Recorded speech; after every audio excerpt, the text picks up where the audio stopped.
Hello friends, welcome in our channel Raghavendra classes में मैं गोविंद शर्मा आपका बहुत बहुत स्वागत करता हूं। जैसे कि आपको पता है कि हम पढ़ रहे हैं भारत के मैप के बारे में, और भारत के मैप में मैंने आपको पिछली वीडियो में कराने की कोशिश की थी वृद्ध हिमालय यानी कि ग्रेटर हिमालय के बारे में। आज का थंबनेल आपने देख ही लिया होगा, थंबनेल पर आपने पाया होगा कि हम आज पढ़ने वाले हैं लोअर हिमालय यानी कि लघु हिमालय के बारे में। तो लघु हिमालय क्यों, क्या, किस लिए, सारी विशेषताएं, साथ साथ शिवालिक की पहाड़ियों के बारे में जितनी भी विशेषताएं होंगी, जितने भी क्वेश्चन होंगे, जितनी भी समझ होगी, वो सारी समझ बनाने की कोशिश करूंगा। इस वीडियो को अगर आप अंत तक देखते हैं तो आपको लघु हिमालय और शिवालिक हिमालय जानने का मौका मिलेगा। तो सारे बच्चे अगर इस वीडियो पर आए हैं तो मैं आपको एक सजेशन, एक सुझाव देने की कोशिश करूंगा। वो सुझाव ये है कि अगर आप इस वीडियो को देख रहे हैं, इससे पहले आप वृद्ध हिमालय की वीडियो को देखें और साथ साथ आप आपके ट्रांस हिमालय की वीडियो की देखें।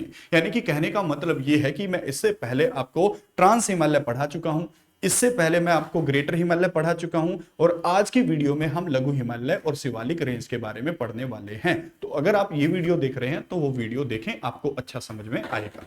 अगर आप लघु हिमालय के लिए ही पढ़ना चाहते हैं तो इस वीडियो को देख सकते हैं अंत तक। तो चलिए आज की वीडियो में बात करेंगे लघु हिमालय के बारे में। अब लघु हिमालय को लघु हिमालय क्यों कहा जाता है, इसके बारे में चर्चा कर लेते हैं। लघु हिमालय को लघु हिमालय इसलिए कहा जाता है क्योंकि ये आपके ग्रेटर हिमालय से कम ऊंचा है। क्योंकि जो आपका ग्रेटर हिमालय है उसकी औसतन ऊंचाई लगभग 6000 मीटर है, और आपके लघु हिमालय की औसतन ऊंचाई जो है वो 3700 मीटर से लेकर 4000 मीटर के बीच में है। इस बात को याद रखें, ध्यान रखें। और आप एक बात और ध्यान रखें, पहली बात, लघु हिमालय हेडिंग डाल लो जहां भी बैठे हो। तो पहला आपने लघु हिमालय हेडिंग डाला होगा, और लघु हिमालय को लघु हिमालय इसलिए कहते हैं क्योंकि इसकी ऊंचाई कम है, और इसकी औसतन ऊंचाई अगर आपसे पूछी जाए पेपर में तो इसकी औसतन ऊंचाई जो है वो 3700 मीटर से लेकर 4000 मीटर तक इसकी औसतन ऊंचाई है। अब देखो, अगर ये कम ऊंचा है तो इसमें कम ऊंचा है तो इस पर हिमपात जो होगा, जो बर्फबारी होती होगी, बर्फबारी भी क्या होती होगी, इस पर कम होती होगी। और जब इस पर बर्फबारी कम होती है, किसी पर्वत पर बर्फबारी कम होती है, तो वहां पर क्या होता है, वहां पर बड़े बड़े घास के मैदान पाए जाते हैं। उसी पहाड़ों पर वनस्पति की जो मात्रा है, वनस्पति की मात्रा ज्यादा पाई जाती है। और जब वनस्पति की मात्रा ज्यादा पाई जाती है तो ऐसे ही जगह पर निर्माण होता है या फिर बनते हैं, या फिर याद रखना इन्हीं चीजों पर याद क्या रखना है, अगर घास के मैदान बनेंगे तो यहाँ पर पर्यटन स्थल विकसित होंगे, और जब पर्यटन स्थल विकसित होंगे तो उन पर्यटन स्थल पर लोग घूमने जाएंगे। और यही प्रसिद्धि आपके पेपर में पूछी जाती है।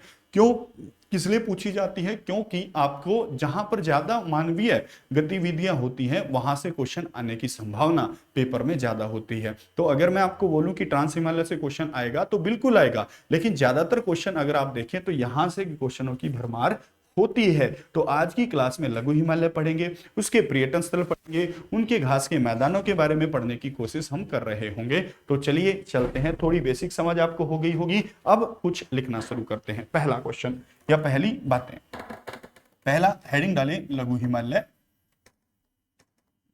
लघु हिमालय पहला क्वेश्चन है। पहली बात है, लघु हिमालय की जो औसतन ऊंचाई है, लघु हिमालय की जो औसतन ऊंचाई है वो लगभग आपकी कितनी है, वो लगभग 3700 मीटर से लेकर 4000 मीटर तक इसकी ऊंचाई है। देखो, मैंने आपको दूसरा पॉइंट लिखने के लिए ये बोला है कि क्या आपने ये पढ़ा है कि जो आपका ट्रांस हिमालय है और जो आपका ग्रेटर हिमालय है वो किन दो चीजों से अलग होते हैं? तो आप बोलोगे जोन से अलग होते हैं, जिस जोन का नाम संचर जोन है। और अगर आपसे मैं पूछूं कि आपका जो वृद्ध हिमालय है, जो आपका वृद्ध हिमालय है यानी कि ग्रेटर हिमालय है, और जो आपका आपका लघु हिमालय है वो कौन सी जोन से अलग होते हैं? लघु हिमालय और आपके वृद्ध हिमालय के बीच में कौन सी जोन है, या फिर ये दोनों कौन सी जोन से अलग होते हैं? तो आपको याद होना चाहिए, इस जोन का नाम है मेन सेंट्रल थ्रस्ट। क्या नाम है? मेन सेंट्रल थ्रस्ट, या फिर इसी को बोलते हैं MCT. MCT zone, MCT zone में आप याद रखें एम का मतलब हो गया मेन, और सी का मतलब हो गया सेंट्रल, टी का मतलब हो गया थ्रस्ट, और जेड का मतलब हो गया जोन। तो आपके पेपर में यह पूछा जा सकता है कि कौन सी जोन आपके ग्रेटर हिमालय और लोअर हिमालय के बीच में स्थित है। आंसर आएगा एम सी टी जेड, यानी कि मेन, सेंट्रल, थ्रस्ट जोन इनके बीच में स्थित है। आगे पढ़ें और जरा मैं आपको तीसरी बात यहां से क्या बता रहा हूं। तीसरी बात आपको यह पता होनी चाहिए कि जो आपका लघु हिमालय है ये कम ऊंचा है, इसलिए इस पर हिमपात की मात्रा कम होती है। हिमपात यानी कि बर्फबारी इस पर क्या होती है, ये भी आप याद रखें, इस पर हिमपात की मात्रा क्या होती है, कम। और अगर हिमपात की मात्रा कम हो जाएगी तो यहां पर घास के बड़े बड़े मैदान होंगे। ये क्या होंगे, यहां पर घास के बड़े बड़े मैदान होंगे, और साथ साथ यहीं पर जो आपके बड़े बड़े मैदान होंगे, बर्फबारी कम होगी, मनुष्य के रहने की गतिविधियां बनेंगी, यहां पर पर्यटन स्थल विकसित हो जाएंगे। क्या हो जाएंगे, पर्यटन स्थल विकसित हो जाएंगे यहां पर, क्योंकि बड़े बड़े घास के मैदान है, और घास के मैदानों के साथ साथ यहां पर बर्फबारी कम है, तो आपके पर्यटन स्थल यहां पर विकसित होने चाहिए। तो आगे पढ़ लेते हैं, इसमें कौन कौन से पर्यटन स्थल आते हैं इनके बारे में ध्यान देते हैं, देख लेते हैं। जो आपका जम्मू कश्मीर है, जम्मू कश्मीर है, जम्मू कश्मीर में एक पहाड़ियां पड़ती हैं, एक पर्वत पड़ते हैं, पीर पंजाल। क्या नाम है, पीर पंजाल। आपसे ये भी पूछ सकता है पीर पंजाल की श्रेणियां कौन से हिमालय के अंतर्गत आती हैं, तो लघु हिमालय के अंतर्गत आती हैं, और किस राज्य में है, आपका आंसर आएगा जम्मू कश्मीर राज्य में पीर पंजाल की श्रेणियां लघु हिमालय के अंतर्गत ही आती हैं। उसके बाद आपको दूसरी बात पढ़नी है, धौलधार पर्वत। कौन सा पर्वत है, धौलधार। धौलधार पर्वत कौन से हिमालय का हिस्सा है, तो तुरंत आंसर आएगा लघु हिमालय का जो हिस्सा है धौलधार पर्वत, वो आपका आपका कौन से राज्य में है, वो आपका हिमाचल प्रदेश राज्य में धौलधार पर्वत है। तीसरा आपको याद रखना है मंसूरी। मंसूरी श्रेणियां कौन से हिमालय के अंतर्गत आती हैं, लघु हिमालय के अंतर्गत, और ये भारत के किस राज्य में है, ये भारत के उत्तराखंड राज्य में स्थित कुछ घाटियां पर्वत श्रेणियां यहां पर देखने को मिल जाएंगी आपको। ठीक है, तो याद रखना जो बातें मैंने बता दी। तो पीर पंजाल जम्मू कश्मीर, और धौलधार हिमाचल प्रदेश। मंसूरी कहां पर है, मंसूरी आपका उत्तराखंड राज्य में यहां पर देखने को मिलेगा। उसके बाद कुछ पहाड़ियां नेपाल में भी हैं, कुछ पर्वत श्रेणियां जैसे कि नेपाल में है। नेपाल में आपको दो याद रखनी है मेरे कहने से, एक तो महाभारत। महाभारत श्रेणी कौन से हिमालय के अंतर्गत आती है, लघु हिमालय, किस देश में है, याद रखना नेपाल में। और एक आपकी पहाड़ियां का पर्वतों का नाम है नागपीबा श्रेणी। नागपीबा श्रेणी किस राज्य में है, राज्य में तो नहीं है, किस देश में है, नेपाल देश में है। और कौन से हिमालय के अंतर्गत आती है, आपके लघु हिमालय के अंतर्गत आती है नागपीबा और महाभारत। याद रख लेंगे, ध्यान रख लेंगे।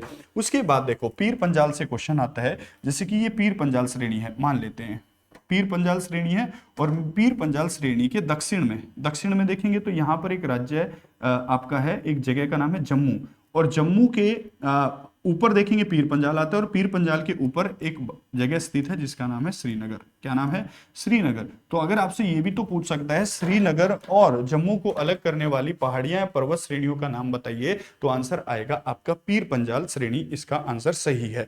याद रखेंगे, अगर आपसे ये भी तो क्वेश्चन पूछ सकता है कि जम्मू से श्रीनगर जाने का जो रास्ता है वो कौन सी पहाड़ियों के अंतर्गत आता है, तो क्या आंसर पीर पंजाल हो जाएगा, क्या हाँ या ना। जहां भी बैठे हो हाँ बोलो, जहां भी बैठे हो ना बोलो। याद रखेंगे, ध्यान रखेंगे। जैसा आपका जम्मू कश्मीर से श्रीनगर जाने का रास्ता पीर पंजाल से होकर गुजरता है, और इसी रास्ते को हम क्या कहते हैं, बनिहाल। क्या कहते हैं, बनिहाल दर्रा या बनिहाल पास कहते हैं। दो पहाड़ियों के बीच में जो आने जाने का रास्ता होता है उसको दर्रा कहते हैं या फिर पास कहते हैं, और जम्मू और श्रीनगर को जोड़ने वाला जो पास है उस पास को हम बनिहाल कहते हैं। और बनिहाल दर्रा ही क्या करता है, इन दोनों शहरों को जोड़ता है, जो कि पीर पंजाल श्रेणी पर ही पड़ता है। और इसी दर्रे पर आप जवाहर सुरंग को पाएंगे। तो जवाहर सुरंग कौन से रास्ते पर है, आपके इसी रास्ते पर स्थित है। इस बातों को ध्यान रख लें, आप इसी बात को ध्यान रख लें। ठीक है, कुछ पर्यटन स्थल पढ़ लेते हैं यहां से। कुछ पर्यटन स्थल आपके जो लघु हिमालय के अंतर्गत आते हैं, हेडिंग डाल सकते हो, लघु हिमालय पर स्थित कुछ पर्यटन स्थल। लघु हिमालय पर स्थित कुछ पर्यटन स्थल में पहला कौन सी श्रेणी पर, धौलधार श्रेणी पर। धौलधार श्रेणी पर कहां पर पड़ती है, धौलधार श्रेणी आपकी हिमाचल प्रदेश में। कहां पर पड़ती है, हिमाचल प्रदेश में आपकी धौलधार श्रेणी पड़ती है, हाँ या फिर बोलो ना।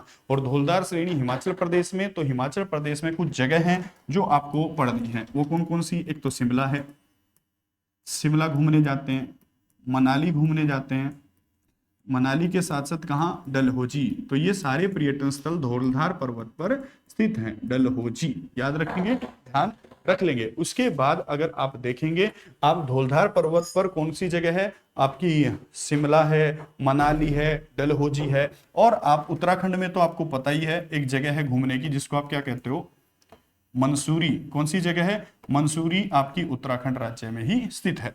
उसके बाद अगर देखेंगे, आप नोट लगा लें बेशक कि मैंने आपको बताया था अभी पीछे कि जो लघु हिमालय है, लघु हिमालय पर ऊंचाई कम होने के कारण हिमपात जो होता है वो कम होता है, और हिमपात कम होता है तो कुछ समय के लिए जमीन आपको दिखाई देती है, और जमीन जब दिखाई देती है, मिट्टी दिखाई देती है, उस समय बड़े बड़े घास के मैदान यहाँ पर उग जाते हैं, और इन्हीं घास के मैदानों के कारण पर्यटन स्थल यहाँ पर विकसित होते हैं।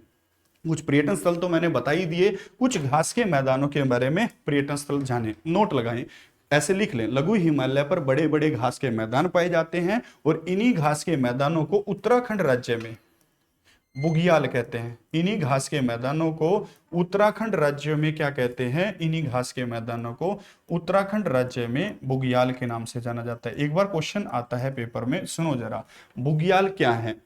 पहला ऑप्शन, खारे पानी की झीलें हैं, मरुस्थल का एक प्रकार है, घास के मैदानों का एक प्रकार है। आंसर क्या रहेगा, घास के मैदानों का एक प्रकार है। और यह भी तो आ सकता है कि बुग्याल किस राज्य की विशेषताएं हैं, तो तुरंत आंसर उत्तराखंड राज्य की। और ये क्या है, घास के मैदान है जो आपके लघु हिमालय पर पाए जाते हैं। और इन्हीं प्रकार के घास के मैदानों को, इसी प्रकार के घास के मैदानों को जम्मू कश्मीर में क्या कहते हैं, मृग कहते हैं। जम्मू कश्मीर में घास के मैदानों को क्या कहते हैं, मृग कहते हैं, याद रखना। तो पूछेगा जम्मू कश्मीर के घास के मैदानों को मृग कहते हैं। और इसी में आपने दो पर्यटन स्थल भी पढ़ लेने हैं, जैसे कि आपने सुना होगा जगह का नाम सोनमर्ग, सुना है या नहीं सुना, नहीं सुना होगा, ये पक्का सुना होगा। गुलमर्ग, तो बताओ जहां भी बैठे हो हाँ या फिर ना। तो सोनमर्ग जगह पर्यटन स्थल है, मृग इसके नाम के पीछे क्यों आया, क्योंकि यहाँ घास के मैदान है, और घास के मैदानों को क्या कहते हो, घास के मैदानों को मृग कहते हैं, हाँ या फिर ना। तो बोलते रहो जहां भी तुम बैठे हो। तो इन बातों को याद रखना। तो बुग्याल, पयाल, दो बातें। तीसरा आपका मृग, सोनमर्ग और गुलमर्ग, मनाली, शिमला, डलहौजी, मंसूरी, ये सारी बातें आपको सीखनी है, पेपर के लिए सीखनी है, याद रखें, ध्यान रखें। उसके बाद आगे चलते हैं, आगे पढ़ते हैं। लघु हिमालय, देखो लघु हिमालय छोटा है, किससे छोटा है, आपके ग्रेटर हिमालय से छोटा है, क्योंकि ग्रेटर हिमालय की जो ऊंचाई है, औसतन ऊंचाई 6000 मीटर, और लघु हिमालय की औसतन ऊंचाई कितनी है, अभी बताया था थोड़ी देर पहले, कितनी है, 3700 मीटर से लेकर 4000 मीटर तक है। और इनके बीच में ना घाटियां पाई जाती हैं। यहां पर आप हेडिंग डाल सकते हैं कि ग्रेटर हिमालय और लोअर हिमालय, या फिर वृद्ध हिमालय और आपके लघु हिमालय के बीच कुछ घाटियां पाई जाती हैं। उन घाटियों को विशेष राज्य में विशेष प्रकार के नाम दिए गए हैं, और विशेष प्रकार के नामों से ही क्वेश्चन आता है पेपर में। तो लिख देंगे जरा, पहला लघु हिमालय, ऐसा लिख लें पेपर के लिए, ग्रेटर हिमालय और लघु हिमालय के बीच में कुछ वैली, कुछ घाटियां पाई जाती हैं, और उन घाटियों का नाम इस प्रकार है। पहला नाम लिखेंगे, और पहला नाम आप लिखेंगे, पहला कश्मीर घाटी। कश्मीर घाटी कहां होगी भाई, सीधी बात है, कश्मीर घाटी तो कश्मीर में होगी, बोलो हाँ या फिर ना। दूसरी घाटी यहां पर आपसे पूछता है चुंबी घाटी, चुंबी घाटी, तो चुंबी घाटी कहां है बताना जरा, चुंबी घाटी कहां है, तो चुंबी घाटी आपकी सिक्किम में। कहां पर है, चुंबी घाटी आपकी सिक्किम में है। और तीसरा आपसे पूछता है कुल्लू कांगड़ा घाटी, कौन सी घाटी, कुल्लू कांगड़ा घाटी भारत के किस राज्य में, देखो कुल्लू का दशहरा मनाते हैं ना, कुल्लू कांगड़ा घाटी कहां पर है, कुल्लू कांगड़ा घाटी आपकी हिमाचल प्रदेश में है। उसके बाद चौथे नंबर की घाटी आपको पढ़नी पड़ेगी काठमांडू घाटी। तो काठमांडू घाटी तुरंत आंसर दे सकते हैं, काठमांडू राजधानी है नेपाल की, तो ये नेपाल में स्थित कुछ घाटियां यहां पर आपको मिलनी चाहिए, हो जाएगी कुछ घाटियां, चुंबी घाटी, ये सारी घाटी आपको याद हो जानी चाहिए। तो कुछ घाटियां पाई जाती हैं, उसके बाद आपको कुछ विशेषताएं यहां सर मिलनी चाहिए। तो बहुत बढ़िया तरीके से लघु हिमालय सीख के जाना। लघु हिमालय की बातें मैंने आपके सामने रख दी हैं, तो सारी बातें इनको देख लेना एक बार। उसके बाद चलो पढ़ते हैं, शिवालिक की पहाड़ियों के बारे में पढ़ना शुरू करते हैं। शिवालिक की पहाड़ियां, तो शिवालिक की पहाड़ियां अभी देखते हैं एक बार। देखो हेडिंग डाल लो, क्योंकि सारी चीजों की हेडिंग और आप टॉपिक को विस्तार से पढ़ने के लिए उसकी डिटेल में पढ़ लिया करो हेडिंग डालकर। शिवालिक, या तो शिवालिक बोलेगा या फिर इसी को लघु हिमालय की जगह आप निम्न हिमालय भी बोलते हैं। लघु हिमालय उसको बोलते हैं जब ये पढ़ के आए, इसको हम क्या बोलते हैं, इसको हम निम्न हिमालय बोलते हैं। क्या बोलते हैं? निम्न हिमालय। निम्न का मतलब है सबसे नीचा, याद रखें। तो शिवालिक रेंज सबसे नीची है। देखो हमने पढ़ा सबसे ज्यादा, हमने पहला पढ़ा हिमालय, सबसे ऊंचा हिमालय, जिसको आप क्या कहते थे? वृद्ध हिमालय कहते थे। बोलो हाँ या ना। उसके बाद अभी हमने पढ़ा एक हिमालय के बारे में जिसको आप लघु हिमालय कहते थे, और लघु हिमालय के बाद अभी हमें पढ़नी है एक पहाड़ियां, जिन पहाड़ियों को आप क्या कहते हो? सबसे नीचा हिमालय, या फिर उन्हीं को क्या कहा जाता है? उन्हीं को शिवालिक कहा जाता है। और भी शिवालिक के नीचे जाओगे तो शिवालिक के नीचे फिर आपको उत्तर भारत के मैदान मिलेंगे। क्या मिलेंगे? उत्तर भारत के मैदान। ये जो विस्तार मैंने यहाँ पर छाप दिया है यही विस्तार है। सबसे पहले हालांकि ट्रांस हिमालय आता है, वो हिमालय का भाग नहीं है इसलिए मैंने नहीं छापा। तो वृद्ध हिमालय, उसके बाद लघु हिमालय, लघु हिमालय के बाद शिवालिक हिमालय, और शिवालिक हिमालय के बाद उत्तर भारत के मैदान। ये कुछ कहानी आपकी रहेगी, याद रखेंगे, ध्यान रख लेंगे। उसके बाद लिखना शुरू करें शिवालिक के बारे में। पहली बात, शिवालिक की जो पहाड़ियां हैं, शिवालिक की पहाड़ियां सबसे नीची पहाड़ियां हैं, सबसे नीची पहाड़ियां हैं हिमालय की। अगर आपसे पूछे कि हिमालय का सबसे नीचा विस्तार कौन सा है, तो तुरंत आंसर आएगा शिवालिक की पहाड़ियां। और शिवालिक की पहाड़ियों को ही गिरिपादीय अक्षेत्र कहते हैं। गिरि का मतलब होता है पर्वत, और बड़ा पर्वत, और आपका जो पाद्य होता है इसका मतलब होता है पैर, यानी कि बड़े पर्वत के पैरों में स्थित कुछ पहाड़ियां, वो आपकी शिवालिक कहलाएंगी, याद रखेंगे। अब शिवालिक का जो विस्तार है वो विस्तार हरियाणा में भी है। शिवालिक का विस्तार कुछ जगह आप यूपी में नेपाल के बॉर्डर पर देखेंगे, और साथ साथ कुछ यहाँ बिहार में देख लेंगे, और साथ साथ अरुणाचल प्रदेश तक इसका विस्तार आप देख पाएंगे। तो उन्हीं सभी विस्तारों से आपके क्वेश्चन आते हैं, पेपर में आते हैं। चलो लिखते हैं और देखते हैं। पहला पॉइंट शिवालिक से आपको लिखना है कि शिवालिक सबसे नया हिमालय है। कैसा है? सबसे नया हिमालय है शिवालिक। पहली बात, सबसे नया हिमालय है आपका शिवालिक की पहाड़ियां। दूसरा पॉइंट आप यहां लिखेंगे सबसे कम ऊंचा, यह सबसे कम ऊंचा है हिमालय। कौन सा हिमालय? शिवालिक वाला भाग सबसे नया है और सबसे कम ऊंचा है। आपसे पूछेगा हिमालय का कौन सा भाग सबसे कम नीचा है, और साथ साथ ये हिमालय के सबसे नवीन भाग में एक है, तो तुरंत आंसर आएगा शिवालिक की पहाड़ियां ऐसी हैं। और शिवालिक की पहाड़ियों को तीसरा पॉइंट आप लिख सकते हैं, शिवालिक की पहाड़ियों को मैंने अभी बताया गिरिपादीय अक्षेत्र कहते हैं। क्या कहते हैं? गिरिपादीय अक्षेत्र कहते हैं, यानी कि बड़े पर्वत के पैरों में स्थित छोटी छोटी पहाड़ियां गिरिपाद कहलाती हैं। इस बात पर भी चर्चा आपको आनी ही आनी चाहिए, याद रखेंगे। उसके बाद तीसरा पॉइंट, चौथा पॉइंट लिखेंगे जो आपका लघु हिमालय है, और लघु हिमालय के बाद क्या आती है? आपकी शिवालिक आती है। और लघु हिमालय तथा शिवालिक के बीच में कुछ घाटियां पाई जाती हैं। क्या पाई जाती हैं? घाटियां। लिख लो इस बात को। लघु हिमालय और आपके लघु हिमालय तथा शिवालिक के बीच में कुछ घाटियां पाई जाती हैं, कुछ घाटी पाई जाती हैं। इन्हीं घाटियों को आप दून या द्वार कहते हैं। ध्यान से सुनो दोबारा से, कि जो आपका लघु हिमालय है और जो शिवालिक है इसके बीच में घाटियां पाई जाती हैं, और इन्हीं घाटियों को आप दून या द्वार कहते हैं। क्या कहते हैं? जरा लिख के चला करो सारी चीजों को। क्या कहते हो? या तो दून कहते हो, या फिर क्या कहते हो? द्वार कहते हो। याद रखें, घाटियों के नाम है दून या द्वार। क्या है? तुरंत आंसर आएगा लघु हिमालय और शिवालिक के बीच स्थित घाटियां दून या द्वार कहलाती हैं। पेपर में पूछा जा चुका है।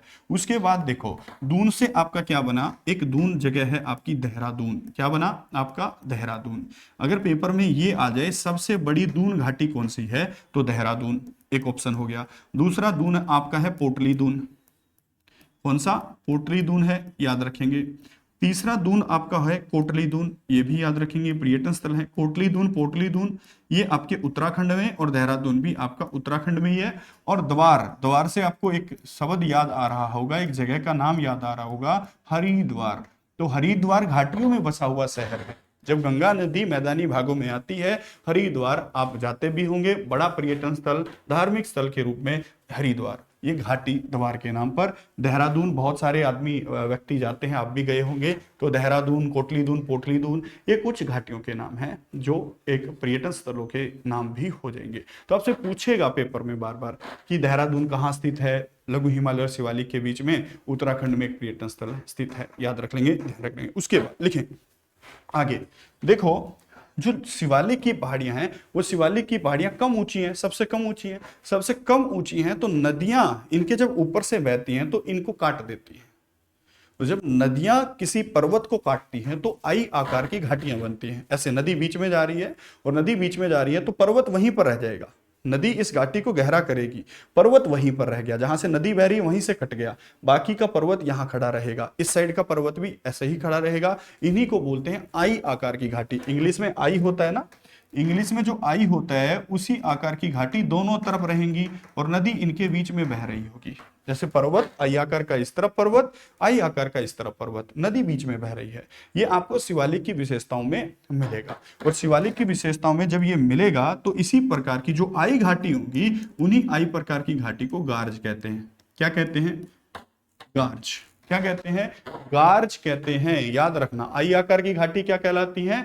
गार्ज कहलाती है। और ऐसे ही कुछ गार्ज भारत में पाए जाते हैं, जैसे कि एक आपको अपने जहां सतलज नदी भारत में एंटर करती है, सिपी किला गार्ज, सिप किला, क्या नाम है?